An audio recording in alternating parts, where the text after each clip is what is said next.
అమ్మా అమ్మా, ఆకలేస్తుంది, తినడానికి ఏదైనా పెట్టమ్మా. కొండరా, విసిగించకుండా అసలే పని అవ్వలేదు. తొందరగా అన్ని పిండి వంటలు పూర్తి చేయాలి. మీ నాన్న దగ్గరికి వెళ్ళండి. పిల్లలు ఇటు రండి. ఏం కావాలో నన్ను అడగండి, నేను చెప్తాను. నాన్న నాన్న, మాకు బాగా ఆకలేస్తుంది, ఇంకెంతసేపు? అమ్మ పూజకు అన్ని సిద్ధం చేసింది, ఇంకొంచెం సేపే. మనం ఆదిదేవుడైన వినాయకుడికి పూజ చేసుకుని నైవేద్యం సమర్పించి మనం కూడా ప్రసాదాలు తిందాము. ఏ పూజ చేసినా, ఏ పని చేసినా ముందుగా వినాయకుడికి ఎందుకు దండం పెట్టుకోవాలి? మంచి ప్రశ్న అడిగావు. తప్పకుండా దీనికి సమాధానం చెబుతాను. కానీ దానికంటే ముందు మీరందరూ వినాయకుడికి దండం పెట్టుకోండి.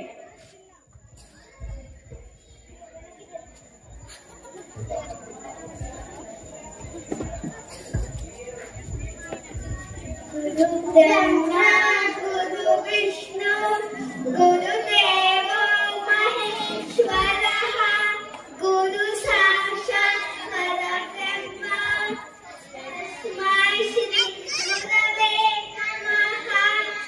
అగజానన పద్మార్కం గజానన మహర్నిశం అనేకదంతం భక్తానాం ఏకదంతం ఉపాస్మహే.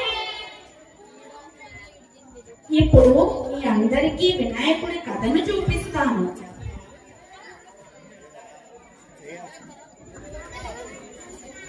వినాయకుడి కథ ప్రారంభం. త్రిమూర్తుల సభ. నారాయణ నారాయణ, త్రిమూర్తులకు అభివందనములు. త్రిపురాసుర సంహారం జరిగినది. కానీ తర్వాత ఏ అసురుడో వచ్చి తపస్సు ఆచరిస్తాడు. మీరు వరాలు కుమ్మరిస్తారు. వాడు అజేయుడై విశ్వాన్ని గడగడా వణికిస్తాడు.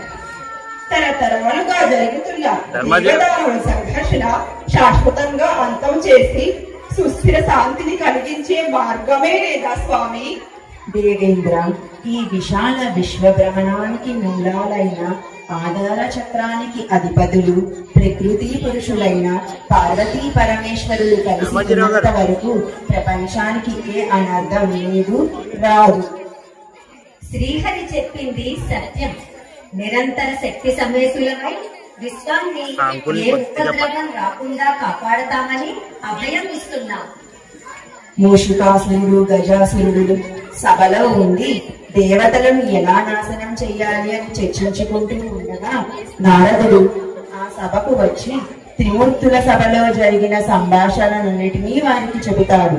అప్పుడు గజాసురుడు దుర్బుద్ధితో అటులైన నా భక్తితో శివుణ్ణి వేరు చేస్తానని చెప్పి శివుని కొరకు ఘోర తపస్సు ఆచరించడానికి బయలుదేరతాడు. ఓం నమః శివాయ, ఓం నమః శివాయ. ఓ గజాసురా, నీ భక్తికి తపస్సుకి మెచ్చి తిని ఏమి వరము కావాలో కోరుకో. స్వామి, ముక్కంటి దేవర, గౌరీ మనోహర, గంగాధర, కరుణించావా? నువ్వు నా గర్భకోశంలో కొలువై ఉండాలి స్వామి. అనంతమైన ఈ శివస్వరూపాన్ని గర్భంలో దాచిపెట్టాలి అనుకోవడం విపరీతమైన కోరిక కాదా? స్వార్థమో పరమార్థమో నాకు తెలియదు స్వామి. నా కోరికను మన్నించవలను. బుద్ధి కర్మానుసారి. శివుడు గజాసురుని గర్భంలో ప్రవేశించాడు. ఇదే సరైన సందర్భం అనుకుని మూషికాసురుడు ఇంద్రలోకాన్ని ఆక్రమించుకున్నాడు. యజ్ఞ యాగాదులను ధ్వంసం చేస్తాడు. అప్పుడు ఇంద్రాది దేవతలు బ్రహ్మ వద్దకు వెళ్లి మొరపెట్టుకుంటారు. బ్రహ్మదేవ, మూసికాసురుని ఆగడాలు అకృత్యాలు మితిమీరినాయి. ఆ దుర్మార్గుడిని అంతం చేసే మమ్ములను రక్షించండి. మూషికాసురుడు అపూర్వ వరప్రసాదితుడు. ఆ దానవుణ్ణి మట్టుపెట్టేవాడు ఈ సృష్టిలో ఇంతవరకు లేడు. అయితే మమ్మల్ని రక్షించే నాథుడే లేడా? ఆ దుష్టుణ్ణి మతమనచాలంటే అయ్యో నిజుడు విరూపుడు, ద్విజముఖుడు, అకుంఠిత దీక్షాపరుడు, సర్వశక్తి సముపాదితుడు, కులశ్రేష్ఠుడు నా సృష్టిలో జన్మించని మహావీరుడై ఉద్భవించాలి. అందరూ కలిసి తదుపరి ఉపాయం కోసం విష్ణులోకాన్ని చేరుతారు.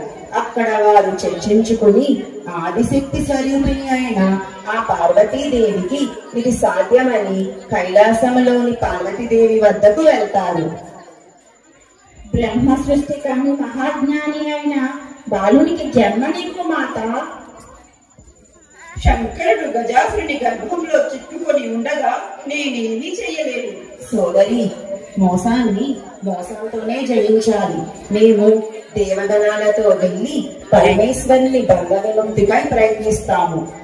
ఇక్కడ నీవు అభ్యంగన స్నానం ఆచరించి శివ ధ్యాన నిమగ్నమై శివదీక్ష ప్రారంభించు. దీక్ష వికల్పం కాకూడదు. పరమేశ్వరుడు వచ్చే వరకు హరినామస్మరణ ఆగకూడదు. అంతటా త్రిమూర్తులు చెప్పిన ప్రకారం పార్వతీదేవి అభ్యంగన స్నానానికి వెళ్ళి సున్నిపిండితో బొమ్మను చేసి దానికి బ్రహ్మ చెప్పిన లక్షణాలు కలిగిన కుమారుడు కావాలని కోరుకుంటూ జగన్మాతను ప్రార్థిస్తుంది. స్నానం చేసి వెళుతూ ఉండగా జగన్మాత చే ప్రాణం పొందిన బిడ్డడు పార్వతీదేవి వద్దకు వస్తాడు. అమ్మా అమ్మా, కుమారా, నా పేరేమిటమ్మా? కోటి నామాలతో కొలవబడేవాడివి. ఏ పేరు అని చెప్పను నాయన? నీ మొదటి నామం ఉమాపుత్రుడు. ఉమాపుత్రుడా? అవును, ఉమాపుత్రుడి పుట్టుకతో మాతృమూర్తి అయ్యే అద్భుతం కలిగి. అమ్మా, ఆకలిగా ఉందమ్మా. తొందరపడకు నాయన, తొలి ప్రాసన్న నా చేతులతోనే జరగాలి. నేను ఒక ముద్ద చూపిస్తాను. నేను ఒక పని చెప్తాను, చేస్తావా? చెప్పమ్మా. కొండలను పిండి చేయమంటావా? రాక్షసులను మట్టు పెట్టమంటావా? అవేమి వద్దు. నా శివదీక్ష పూర్తి అయ్యే వరకు ఎవ్వరినీ లోనికి రాకుండా కావలి కాస్తావా? ఓ, ఆ దేవుడికి వచ్చినా వదలను. ఇది ఆదిశక్తి ఆయుధం. అలాగే అమ్మా, నేను ఉండ్రాళ్ళు తింటూ కావలి కాస్తాను.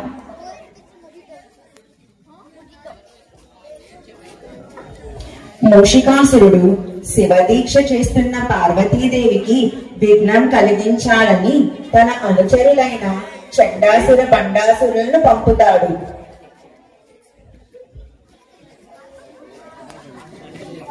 అయితే వాటన్నిటినీ ఉమాపుత్రుడు అడ్డగిస్తాడు.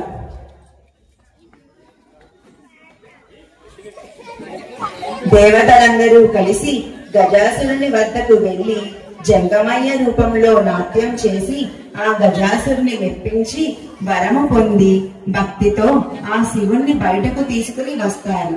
శివుడు తిరిగి కైలాసానికి బయలుదేరతాడు.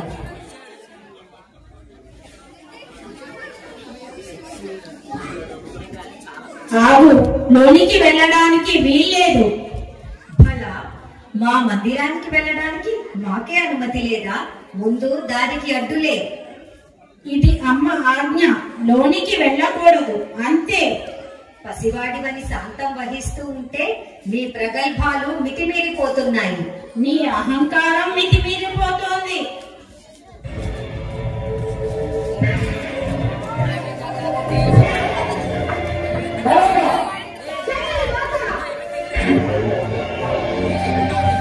శివుడు యుద్ధంలో ఉమాపీర్తుని శిరస్సు ఖండించి తన 3వ నేత్రంతో దాన్ని భస్మం చేస్తాడు. బిడ్డడి అరుపు విని పార్వతీదేవి బయటికి వచ్చి చలనం లేని బిడ్డ దేహాన్ని చూస్తుంది. ఏమిటి ఘోరం? ముక్కు పచ్చలారని నా బిడ్డని నిర్దాక్షిణ్యంగా చంపింది ఎవరు? దేవి, ఈ పసివాడు నీ బిడ్డడా? అవును, నా బిడ్డే. విశ్వ కళ్యాణం కోసం ముక్కోటి దేవతలు ఒకటై కోరుకున్న వరపుత్రుడు. దయాదాక్షిణ్యం లేకుండా పసిబాలుని సంహరించాలి. తక్షణమే నా బిడ్డని సజీవులు చేయండి, లేదా మీ భవానీ మరణం ఈ ప్రపంచానికి ప్రళయం. శాంతించు మాత, శాంతించు. నీ బిడ్డకు ప్రాణాలు పోయడం మా బాధ్యత. కానీ ఈ బిడ్డకు ఎవరి శిరస్సు తగిలించాలి అన్నదే సమస్య.